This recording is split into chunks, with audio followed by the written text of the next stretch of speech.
Welcome to the Best Music Podcast, where we see behind the curtain and discover the hidden habits and success secrets of noteworthy music makers. I'm your host, Dan Spencer, and this week's featured guest is Bob Cowsill.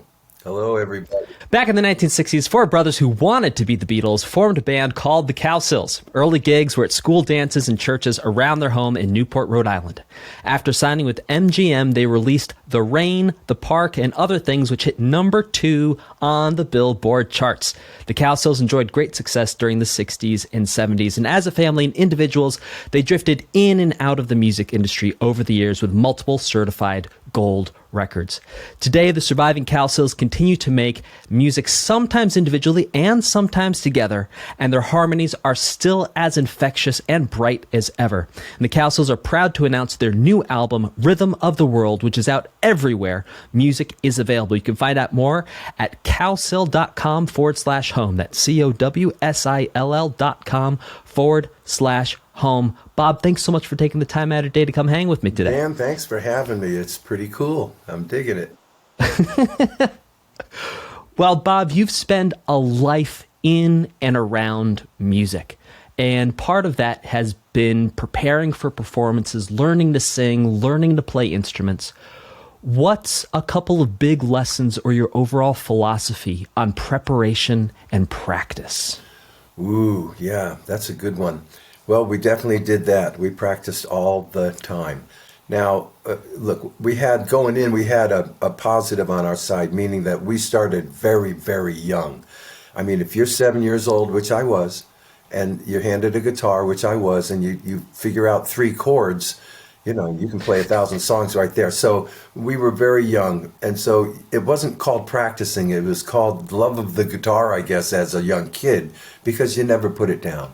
It's what you did. It's what my brother Bill did. And we became a young duo, like 10, 11-year-olds singing in Newport, Rhode Island. But practice was coming, believe me, when we put the band together with our brothers and we had to figure this out, our sound out. We practiced every day, every single day, through grade school, through high school. But when you're in grade school and high school, you have this insane work ethic of like, oh yeah, let's do this. But you're not thinking really far ahead in terms, hey, let's go have a hit record. You're not thinking that at the age of 10. You're thinking, I just got $10 to sing for the Newport Women's Guild luncheon, is all you're thinking. And my brother Bill going, I think we can make money doing this. But 10 and 12, you get $10. That's $1,000. And we both remember that so well, because that when you first get paid to sing and when you first hear yourself on the radio are 2 big moments if you're going to have a career. And when you're young, you're not thinking this is a career. You're thinking it's something to do. And so over the years, like you say, you start out as a child, you go into high school. It's the playing every day. It's for the love of the game. You're getting out there. You're just having fun, the joy of creating music. Now, as it starts to turn into career, record labels start to get involved. Does your frame or your philosophy around practice start to change a little later in your life? Well, the older we're getting, the more honed in we're getting. And that's just from within. It's not like we're going, okay, we're going to go get a record deal. We better be real good. You just are that way. And as a kid, even in high school, it's our dad. He's thinking bigger thoughts. He's thinking hit the streets of New York. He's thinking, these kids are talented. Let's go to New York and get them signed. He's got that going on while we're just working on how are the Beatles doing this? We're learning Beatles songs and they're not on TV yet. There's no internet. There's no research to do. There's a record that you can listen to. And that's what you got in the beginning. So your ears, as young kids and young listeners, our ears developed as listening. We never learned to read or write music. We learned to listen to music and figure it out by listening to it.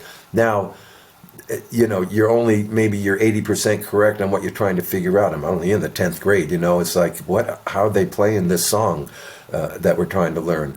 And so you look for friends, you just look within for solutions. There's nothing out there to help you. Now the Beatles are going to come when I'm 15 and be on this TV show, Ed Sullivan, for 3 Sundays in a row and play 12 songs, and we finally get to see them. I don't want to dwell too much on the Beatles, but we were folk singers at first and sang folk music, my brother and I. And then when the Beatles came out, we all got the bug, like, wait a minute, we got more brothers. We can have a foursome. And so we put our 7-year-old brother on bass and our 10-year-old brother on drums. We just booked from within. Okay, the Beatles, we need 4 people. And we turned into a rock band. And you'll hear, if you interview a lot of us, kind of quote-unquote legacy people, that the arrival of the Beatles was an impact on all of us artistically, because before them, we really didn't know what to do. We're doing folk music, Ricky Nelson. We're too young for Elvis. Elvis is going to be historical to us, kind of like what you go through. I'm going to look up Elvis. Oh, this guy was a big deal. I'm going to go, whatever.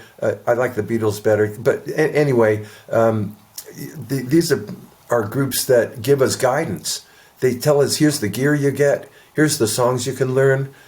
All the way to, because I'm 15, 14, here's how you wear your hair. Here's how you can talk with a British accent if you want, and our dad's going nuts, because we used to have crew cuts, and now we're growing our hair out and letting it down. And the dreaded, intimidating Beatles, which our parents all thought. Of course, today it's silly to think that they thought that. But at the time, it was pretty rowdy stuff, and we locked right onto it. And so by learning everybody else's songs, which we were very good at, and still are today, by the way, you get to wear their clothes. You get to put on what they did and feel it, and you go, and learn from it, and learn from it. It's like, man, and then you start writing your own, and all of this, what you learned, all these songs you learned, they're going to pool inside of you and genetically switch, and you're going to write a song. And people are going to go, oh, I hear the Beatles in there. I was like, yeah, duh. I listened to them for 5 years. That kind of thing is going to start happening with your writing, which is a good thing. You want influences so you become yourself then. So let's jump like 10, 15 years forward. You're on TV shows. Yeah. You're playing concerts all over the country. At what point does someone at that point step up and be sort of like, we're going to practice now and we have to practice? Who's deciding when the sound is tight enough? Is it everyone as a group is coming together? What's that dynamic like in terms of continuing to, because you can become the world's greatest musician, and then if you don't practice for 10 years, you're going to lose an edge. Yeah. So that idea of keeping the practice going, how does that work? It never stops, is how it works. With us anyway, look, I can only speak for our group. We're a family group, so we're tight anyway. We're living together. We're together constantly. But we are, and it's not, like I say, we never viewed it as practice or work. You're working on things. You're actually 10 to 15 years into it. You're on a label. We're having hits. We're running a career now. And the music part of it is run by us, by my brother Bill and myself. We're the two taking the family in, making the arrangements, doing the vocal arrangements, dealing with the kids. The kids, our siblings that were very young, very young. There were 7 of us at the peak. There were 7 of us. So when Mom came in the group and Susan was 7 years old, we got a 6 voice vocal stack that we can work with now. So the harmonies can be real high and they can be low, and so you're practicing, but you're not practicing. You're going, hey, listen to this stack. All right, here's what we'll do. And then in the studio, you're just moving everybody around, and it's really fun to have a group at your beck and call in terms of they're going to do everything you say. And we were the older brothers, so everyone did everything we said. And even during the career, I mean, you can see our documentary, you can see our history. Our dad was a rough and tumble Navy guy who took it to the top, but then he took it to the bottom as fast. So we dealt with that during all of it. So you have to stay focused. You are gonna be imposed upon in ways you never imagined, and you got to be ready to move quick or change or switch, because when you get up to the top, when you have a hit record, everyone in the world now looks at you and expects that to continue. I mean, that's the expectation. Oh, you figured this out. You got a hit. Of course, that was after in grade school and high school we're dropped from 2 labels. We signed with Joda, Mercury Phillips. We didn't do it with them. We put out records that were flops while we were in high school.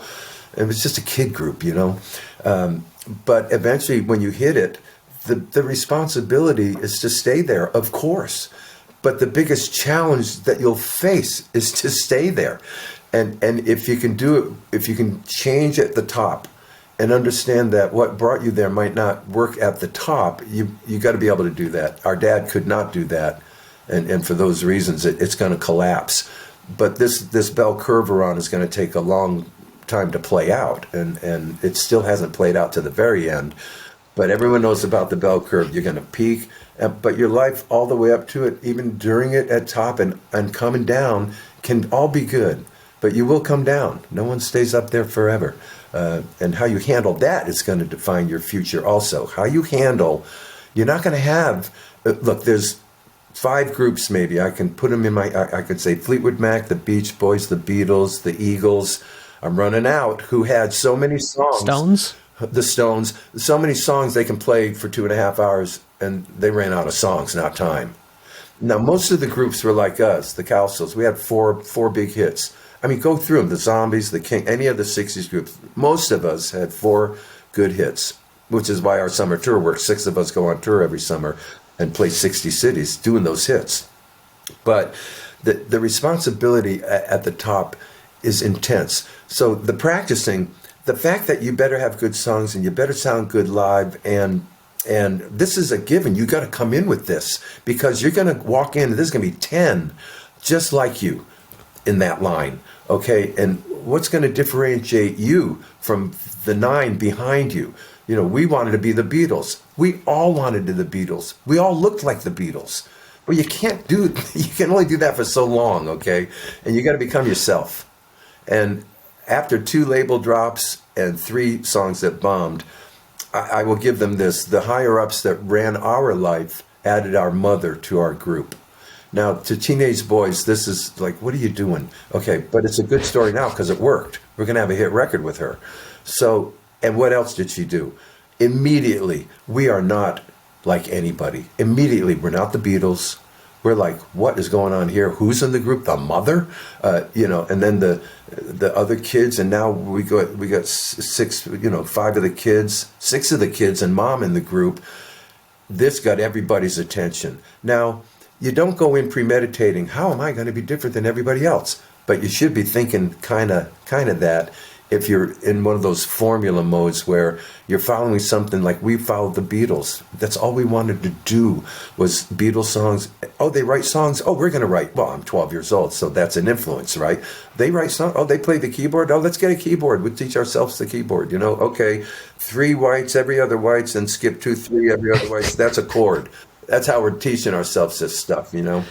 So, and we also taught ourselves everything.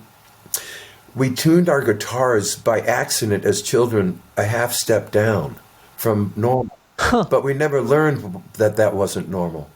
So when we started recording, everything was weird on the guitar. Everything was off. But you fix that kind of stuff. But if you can get into it, get your own sound. I mean, we didn't sit as children and say, oh, let's develop our sound. It just does develop if you have that. Or if you have that in you to create a sound and you get in the studio, because we didn't go on the road for 5 years, okay, and build up our sound and then go record it. We went into the studio and made it there. It was like a lab. So we got the Rain in the Park and other things with harps and strings and horns, and we're a rock band. The first, Bill and I, we looked at each other in the studio that day and thought, how are we going to do that on stage? But you can't worry about it. You make this great record. Worry about that later. If it's a hit, you'll have to, and you'll just figure it out. And we did. And we don't have strings and harps, and you know, we did figure it out. So it's very interesting. But practice means you're.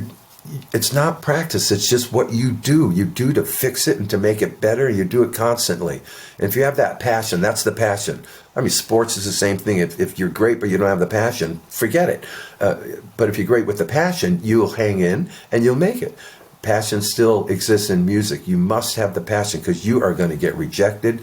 You are going to be told no, because the job of the corporate world is to say no. It's safe. And when the yes comes, it's a great surprise and a gamble. Okay, you got to find who's going to gamble with you and what you sound like, because that's what you're looking for. And if you get rejected and you get wounded and you get too much, the death by 1,000 arrows or something, whatever it's called, then you didn't have the passion. You must hang in.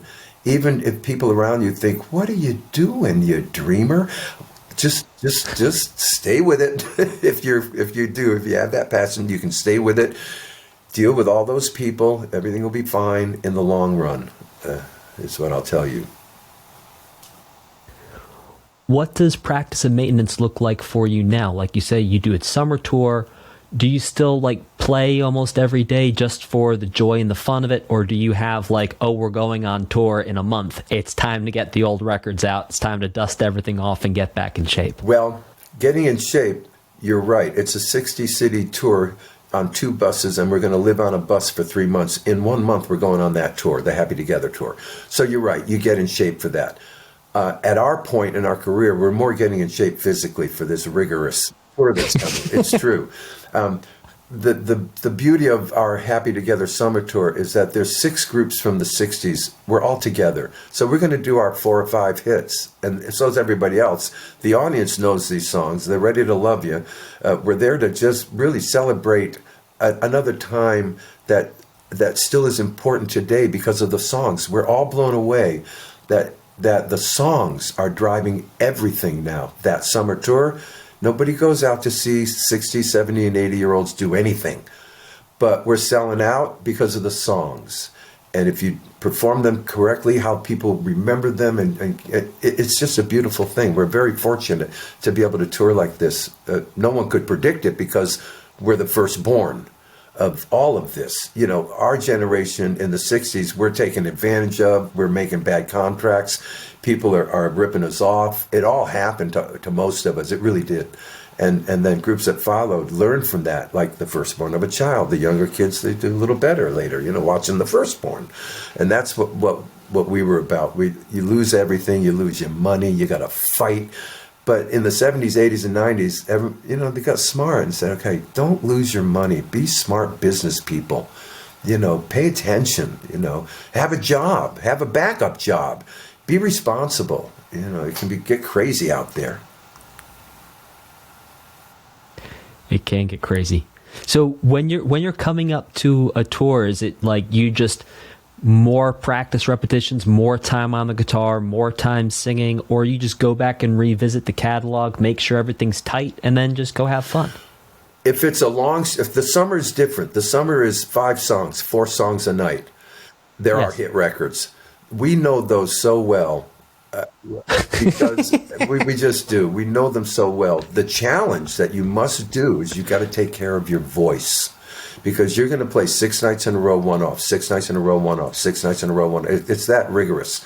And so you're going to drive all night, you're going to be on that bus, and you're just going to be in shape vocally and physically.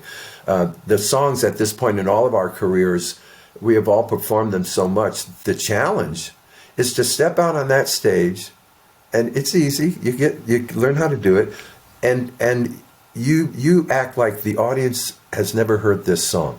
Okay, that's all you got to do. And believe me, someone in that audience, I don't care if you've been around for 50 years like we have, 60 years, somebody in the audience is that person, okay? They're hearing you for the first time. If you can just lock onto that, you're going to be fine because you're going to give it your all every night. But that's all you got to do, and that becomes kind of a something you do, but then you do it naturally. You go out there and you just do it naturally. The pros do that.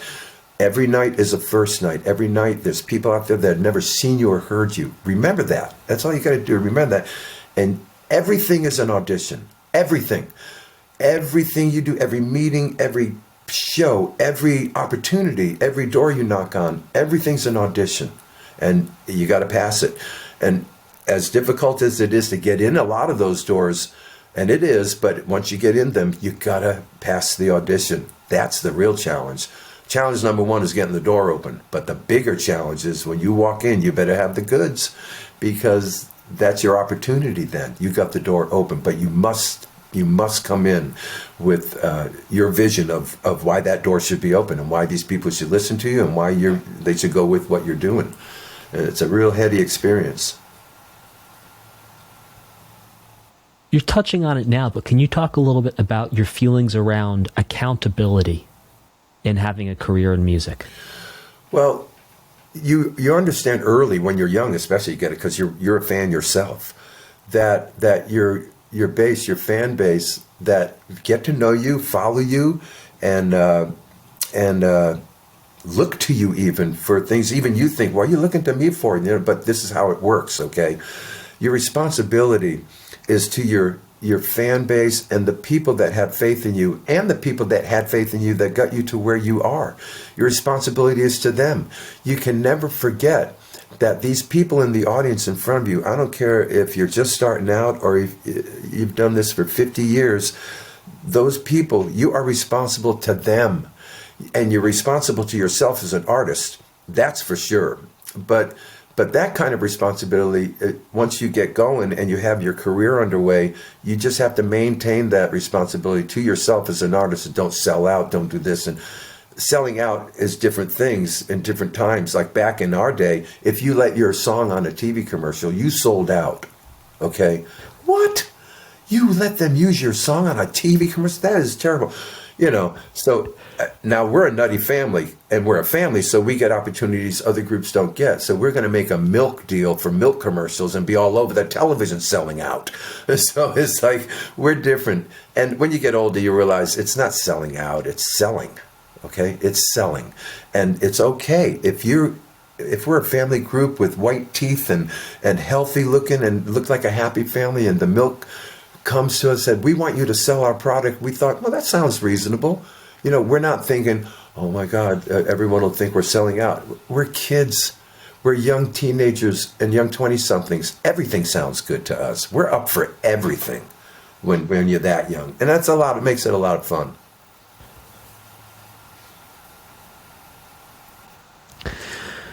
What's your feeling on, within that, sort of taking it one step further, within, I think in our modern times now, some artists get confused between people owing them their attention and earning people's attention.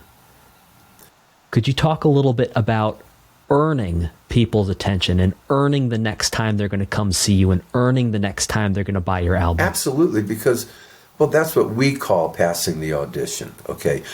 We have to constantly go out and earn the respect of your audience and the listening, and that they'll listen to you. Believe me, we put out album, big hit, number one song, but then the next one, well, not a big hit, not number one. All right, now you're going to get challenged, because the challenge has now started that's bigger than the challenge of making it, and this is the challenge of staying there. So now, not only are you more responsible to your audience, because, man, they're the ticket, okay? You got to have your audience and people who believe in what you're doing and love it. And you're not going to find them. You're going to hope they're there, but you're not going to find them till you get up there and you find them. There they are. And you could spend 10 years going, where are they? Where are they? Where are they? If you don't give up, you'll find them. If you're, again, given that your music is good, your acting is good, your songwriting is good, but this is stuff you work on your whole life, and you hone and you work on it, and you get it to where you think it's good. You hope other people think it's good. We went on 2 labels and put out 4 records. Everyone's saying, you guys are not good.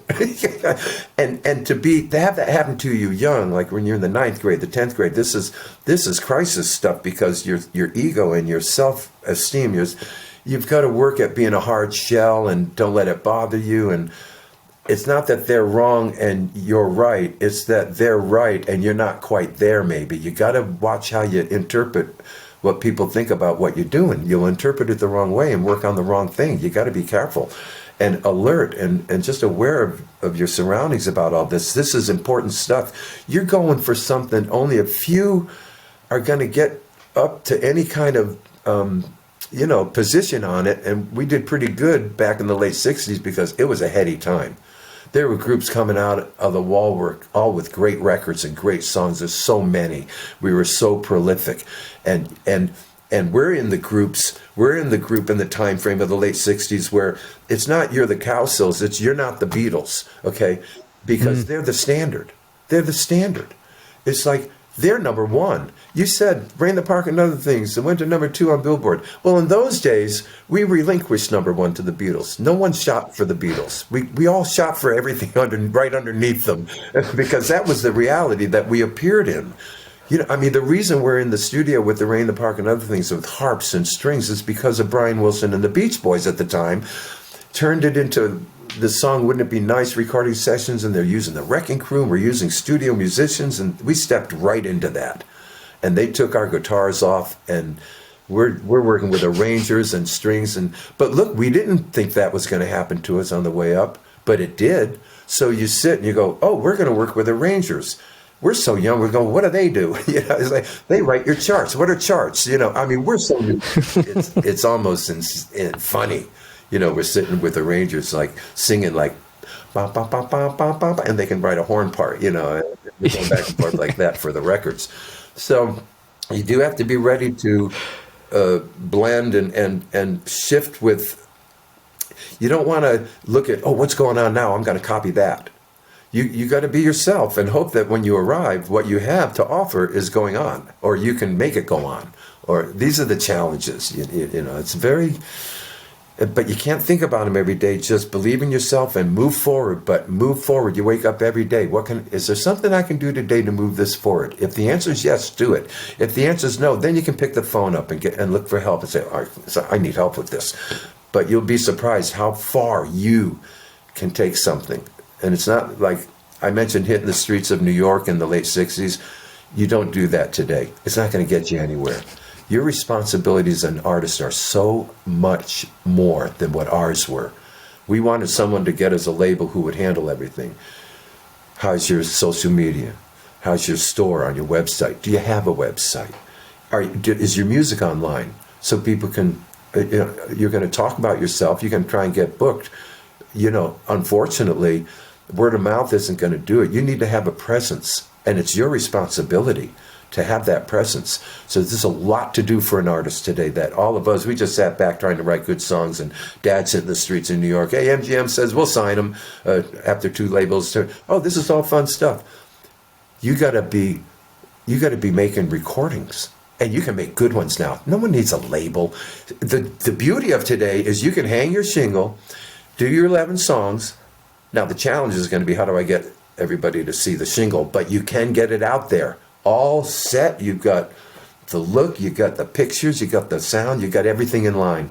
And God bless you, good luck. It's as tough as it has ever been, if not tougher. We got 3 yeses. You want 1 yes. We got 3 because 2 turned into no's. And the fact that we got a 3rd, we think was because they put our mother in the band, got everyone's attention. Said, but let's look at this. This is record label number 3. That I don't think today. I don't think that happens that way. It's way more controlled, fractured. In our day, if you're on that show, I said Ed Sullivan on Sunday night, the United States saw you. We all listened to one radio station, all together. Led Zeppelin's coming on right after the Cowsills. Everybody's getting along. Nothing's fractured. Today, it's over here. There's hits over here with people, I don't know them or their hit, and they're millionaires. That's how fractured it is. And that's okay. That's what it evolved to. But that's what you're dealing with. Yeah, know your audience is a powerful thing, or know who you're aiming for, and let them guide you somewhat. I mean, you're not in charge of this, okay? At the top, there's a lot of people in charge, including your audience, and they can turn on you and will probably. It's just the nature of it, and no one lasts forever except this small handful keep going. We keep going, but we're here and we're gone, we're here, we're gone, now we're here again. So you got to listen to your audience. They will help you. They're not there just to take what you deliver. They will help you evolve. Bob, how do you define success in your career in music? If you can be content, and I'm at the end, towards the end of a long career, but if you can be content with how you handled yourself, and of course you're going to measure it by numbers and success, and that's going to land on a certain place on the graph, where you succeeded. We had 3 or 4 great hit records, held our own during the day. But that's it. It's all, if you compare to everybody else on the day, yeah, we held our own. But man, it was insane in the playground back then. You had a fight for you got one radio station. So there you go, right? Yeah. You got a top 10. It's 10. It's like the fight is ridiculous, But you wage it and you love it. Sometimes you succeed, you have a hit record. Then the next record, your audience says, eh. You go, oh, okay, they didn't like that one. What's going on here? You're evolving as an artist. You're trying to make it all work. It's very, very fun. But if you succeeded at being a satisfied artist, that you did everything you could do, it's not how high you went. It's how high you got and how it got you there, and being satisfied with the level that your success was, and not keep wanting more. We got to be the Beatles. You're never going to be the Beatles. You're going to be you, and it's up to you to figure out what that's going to be like, and hope that everyone embraces it, because you're not going to know until you put this. It's like we make Rhythm of the World, this album. All the time you're in the studio, are we doing anything really good? Well, we think it's good. Now that's your success. If you think it's good, good. It can fail out there. It's okay to fail out there what you thought shouldn't have failed. It's okay. That doesn't mean it was bad. That doesn't mean it wasn't worthy. It's just the equation's just too long to go through what it takes to equal you have a number one hit record. That equation is so long. And the fact that the song better be good, it's way at the beginning. That's a given. If your song's not good, then so what? You have a good song. You know how many great athletes there are? Look at the shows, The Idol, The Voice, proving the talent that's out there. Proving that it's so worthy. But also proving it's so difficult. It's so hard. And so, man, I'm glad we got into the business as children, because you come in as children, it's like, oh, this is so fun. You're not even thinking of the pressure of any of it for a long time. You're just, people love you. You're on stage. Like, I could do this for a living. You're not thinking of a record deal. You're not thinking, I'm going to have to come up with hit records. Just going, geez, I'm like 12 years old, 14 at Hootenannies, 15, 16, playing all the time. We're playing a club Thursday, Friday, and Saturday as children in Newport, Rhode Island, a bar, in a Navy town. But we're learning every Beatles song, every Stones song, every Mamas and Papas song, every Lovin' Spoonful with the Birds. We're learning them all, and it's filtering through us, and it's going to come out us. And that's the fun. What's an important lesson that you learned about writing songs in your life? Well, I'll tell you what I learned. That if you're a songwriter, that don't let it go to your head. You just adore, because and writers will agree with me that there's this feeling that they're out there. The songs they exist, and if you experience something like this, for instance, you're a songwriter. You write a song in 15 minutes. You go, how did that happen? Because you got another one over here. 11 years you haven't figured it out. So you're just. The songwriting thing is so weird. It's just a weird thing when you do that. You can't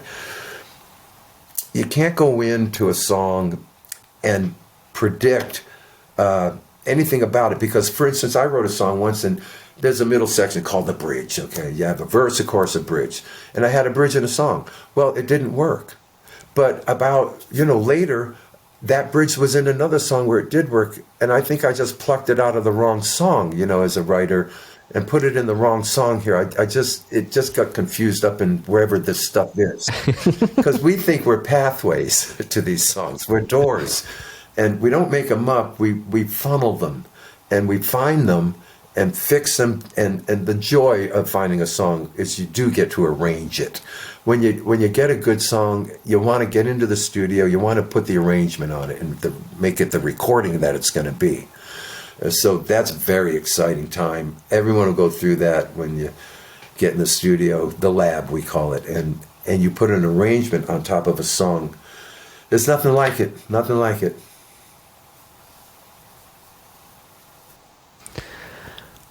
Bob, looking back at life spent and continued to be spent in music, what are one or two or even three big lessons that sort of stand out to you looking back?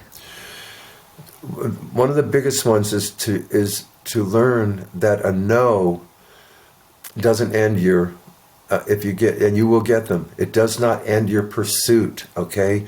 It might shift it, change it. You might not even change and just figure they don't understand. Could be true, but can you keep going? Can your passion keep driving you? So my first lesson is, if you don't have passion for what you're doing, it's going to be difficult for you. And hopefully you have the passion for what you're doing, because then you're not going to give up, which is a crazy situation. Believe me, you will go through it, and you might even be standing alone at the end. But if you do pull it off, everyone that left you, and this is the other lesson, you're going to have to learn to be magnanimous. That if you do succeed, you've got to be magnanimous to the people who doubted you, the naysayers. You can't blame them. What you're taking on is too many people will watch you and go, oh, good luck. You know, they know the stats on that, you know, that kind of thing. And the other lesson is that when you get a level of success, you've got to change. And meaning you've got to just pay attention to your surroundings and the people you're dealing with and what it's like up there. You've never been there. So now you're in the offices of MGM on Fifth Avenue, New York. Your life's going to change a bit like ours did. And to have respect for other artists, just have respect and don't give up. And it's not your way or the highway. Part of it is, but it can't be that way forever. You've got to learn this lesson that it cannot be your way or the highway. It can be your way, but that highway is going to morph. You're going to turn down a road that you're going to look and go, what is going on here? You got to have to figure it out and deal with it. And I know that's vague sounding, but people that have gone through this understand what I'm talking about. So the lessons are, stay with it. That's harder than you think, especially during it. You just get so pummeled sometimes, you know, am I doing this correct? What, you know, and then when you make it and you get to some level of success, which might be a level that is acceptable to you, but it's not, you're not number one on the charts. A lot of careers, there's a lot of minor league baseball players having good careers, never make it to the majors, you know, but they have the passion. So, you know, it's just stick to your craft and be true to yourself. We're a vocal group. We're not the Beatles, you know. We're who we became. And you can't run from it. If you try and run from it, it's going to come off a little weird and phony. Be true to your sound and yourself, because the people that get to know your sound and know you are going through it with you. They support you, and they're going to be there for you. But you just have to be true to what you're doing. I know that sounds vague, but you'll know what I mean when you're there. Like, don't go write a song because you think this is the going thing, or what. Or you can start with that, but be yourself. That's all I'm saying. And don't get down on negative people. It's the nature of everyone around you. For what you're pursuing, something so big, they're going to think you're crazy. So you can't get down on any people that think you're nuts, because they go and clock in and they don't need to fly and they don't need to see an ocean. There's people like that. It's okay, you know. You want to see the world. Well, they don't. Well, it's all right. They're going to look at you going, oh, you might not like what you find out there. And you're going, that's okay, I'm going anyway. And go for it. And you just can't let them get you down or blame them after. Try and be understanding. Wow. So much truth and so much wisdom in that. Thank you so much, Bob. Well, thank you. I do want to be respectful of your time. We're coming up on the amount of time I asked you for. So is there any other lessons or anything else you'd like to share? And if not, I will very gratefully thank you so much for your time. Call this a day. Just if you have that bug, go for it. Look, you don't have to make it to be a good artist, because most of the good artists don't make it. Okay, because you'll see great artists and you go, how could they not have made it? You know, they are so good, and they'll have their story. So everyone's got their story of the timeline of that pursuit.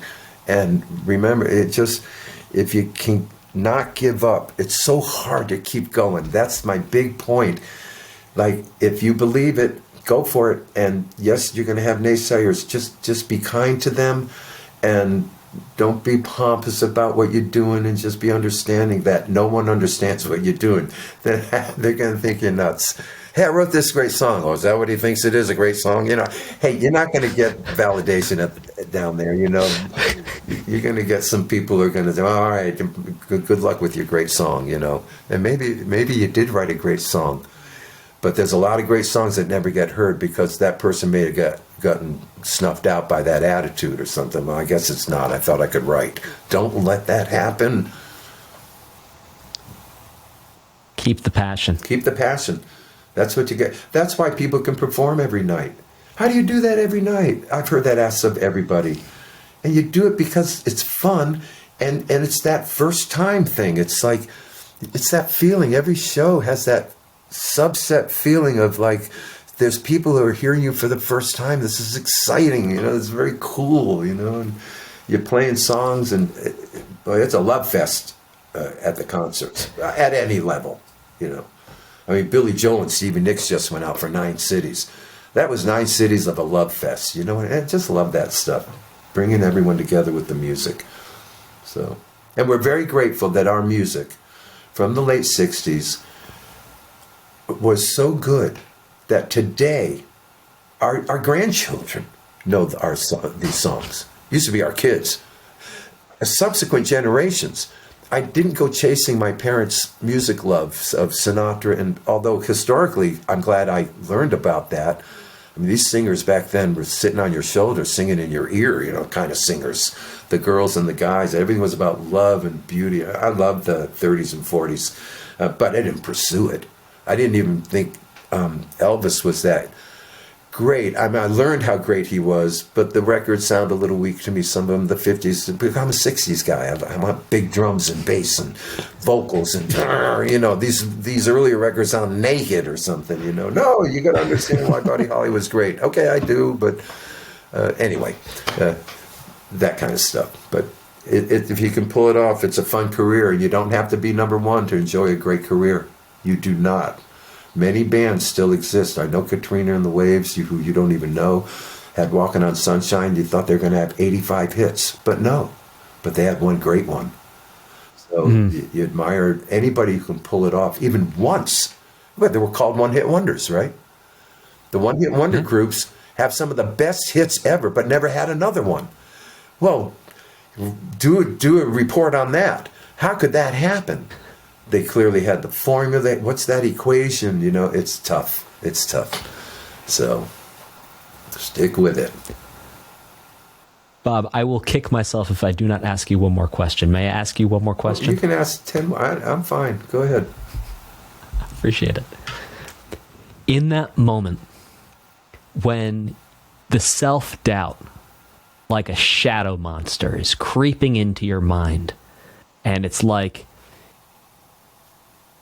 does it feel like you have a wall where it's like inside your innermost part of you, you're like, yes, I know what I'm doing is the right thing. I have a passion for it. Yes, yes, yes. And every once in a while, you get infiltrated. Some thoughts, some negative thoughts, hearing it from other people or just imagining, oh, maybe I'm not good enough. Oh, maybe this really isn't that good. That imposter syndrome stuff. What tricks or tools have you developed in your life for when those moments occurred? What did you do? When the biggest moment like that in my life was when our dad tossed our older brother Bill out of the family and out of our group. During the time we were famous and were having hit records, this happens. Okay. Now, Bill and I had worked as a duo since the age of 7 and 8. So now he's Lennon and I'm McCartney. I just lost John Lennon. Okay? I'll put it that way. And not only that, but it happened on a morning we were leaving for a tour, okay, for LAX airport. And we left our older brother behind that morning, and that's another history that's kind of terrible. But it happened. So now all eyes are on me. And so we go on the tour, and you know, I learn Bill parts, and Paul's learning mine. We're a big family. People don't even know one's missing. There's so many of us. But we got a career going on, and a big collapse just took place, a huge one. Now, that wall you described is now in front of me, okay? That wall of like, what are we going to do here? You know, we got responsibilities, obligations. Our dad's a nut. How do we navigate this is what you're doing. So now in moments like this, they would be crisis. This is a crisis, okay? This wall has been thrown up.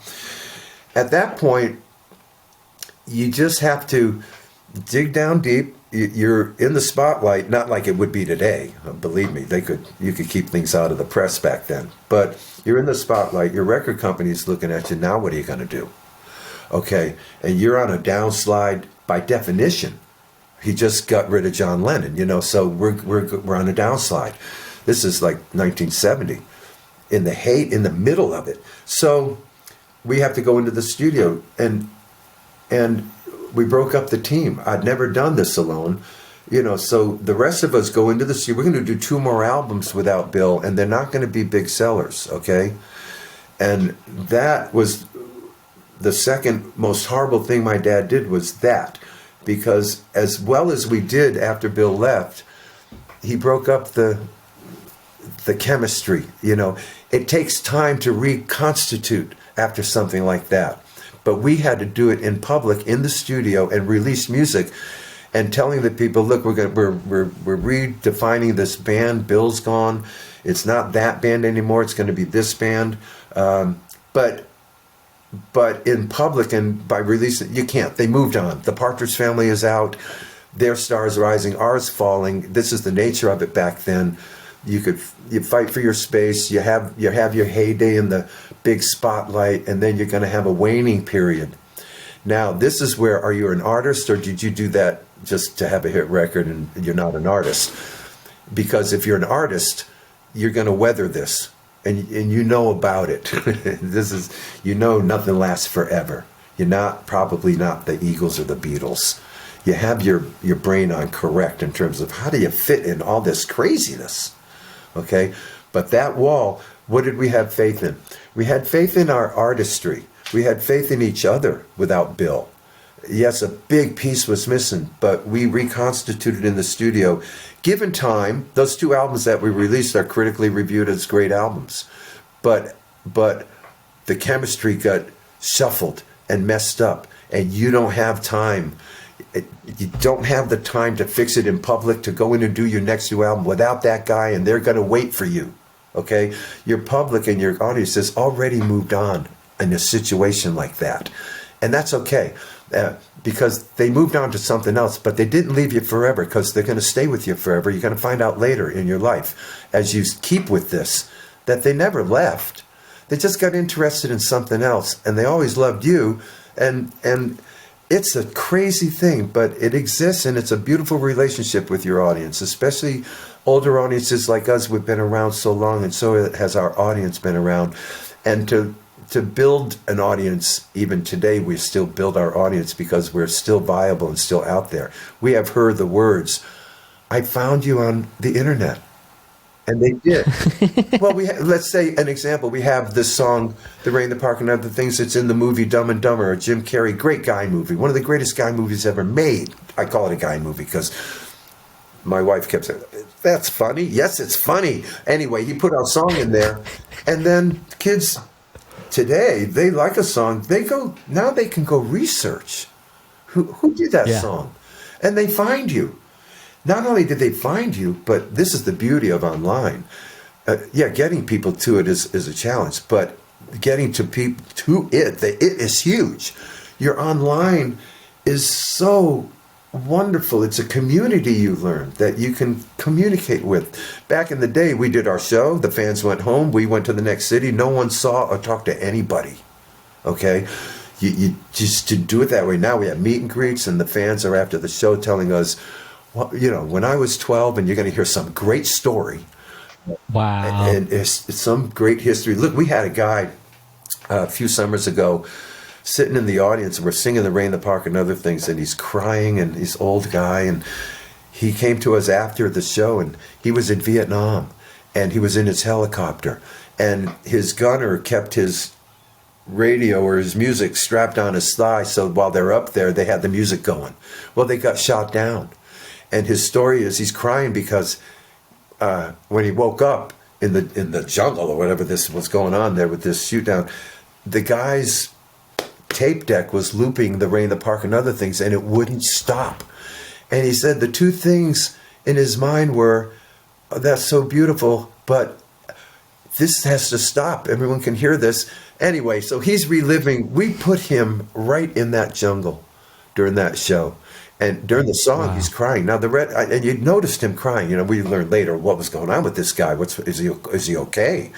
But that's what your songs can do. They can put someone in such a specific moment that you got them all swirled up. When you see that and you hear a story like that, you can't believe that something you did ended up in that story. It's just mind-boggling for him to share that, to hear that song looping, and it's your song, and you hear a lot of stories like that, and they're unbelievable stories about your songs. Those are things nobody could share before, and now you have a relationship with your audience. You meet them at the end.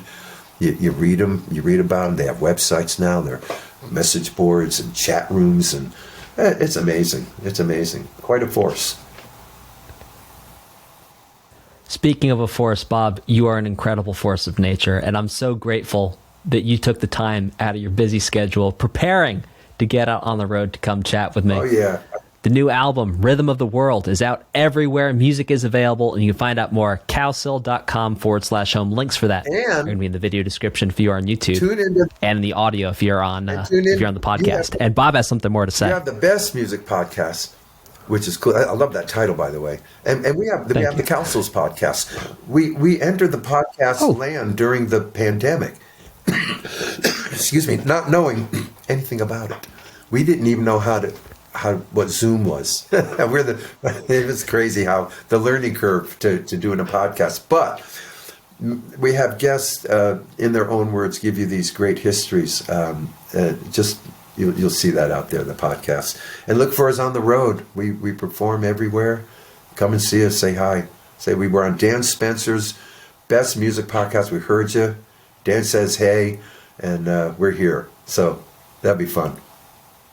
Fantastic. We'll put links to the podcast and also your touring schedule. We'll put that in the video and also in the show notes on the audio. Great visiting with you, Dan. We should redo it. It was great speaking with you, too. How's it going as we go down the road here? See what's up. Oh, for sure. Thank you so much for your time, Bob. I really appreciate it. All right, Dan. Thanks, everybody, for listening, too. See you out there.